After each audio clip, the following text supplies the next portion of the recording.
அண்மையில் ஏற்பட்ட பெஞ்சால் புயலால் விழுப்புரம் மாவட்டம் மிகவும் பாதிக்கப்பட்டுள்ளது.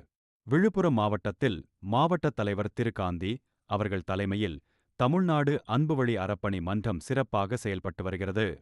உதவி பணிகளை எப்போதும் உவகையோடு செய்யக்கூடியவர் திரு காந்தி அவர்கள் தனது மாவட்டம் புயலால் மிகவும் பாதிக்கப்பட்டு பொதுமக்கள் நிராதரவாக நிற்கிறார்கள் என்பதை உணர்ந்தவுடன் தனது உதவி பணிகளைத் தொடங்கிவிட்டார். சேவைக்கே பிறந்த திருச்சி சேவை ஐயா அவர்கள் தமிழ்நாடு அன்பு வழி அறப்பணி மன்றத்திற்கு கிடைத்தது பெரும் பாக்கியம்தான். விழுப்புரம் மாவட்டத்தில் நிவாரணப் பணிகள் மேற்கொள்வதற்கு இதுவரை பணமாகவும் பொருளாகவும் 1,18,500 ரூபாய் கொடுத்து உதவியுள்ளார் திருசேவை ஐயா அவர்கள்.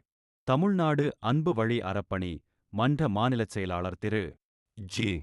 இராமலிங்கம் ஐயா அவர்கள் நிவாரணத் தொகை வழங்க கொடுத்த அறிவிப்பினால் கிடைத்த தொகையும் நிவாரணப் பணிகளுக்கு வழங்கப்பட்டது. விழுப்புரம் மாவட்ட தமிழ்நாடு அன்பு வழி அறப்பணி மன்றம் கிடைத்த நிவாரணத் தொகை மற்றும் பொருட்களைக் கொண்டு பாதிக்கப்பட்டவர்களுக்கு பாய், போர்வை, அரிசி போன்ற பொருட்களை வழங்கி பேருதவி செய்துள்ளது. தமிழ்நாடு அன்பு வழி அறப்பணி மன்றம் ஓர் அருமையான பணியை முன்னெடுத்து நற்பெயர் ஈட்டியுள்ளது.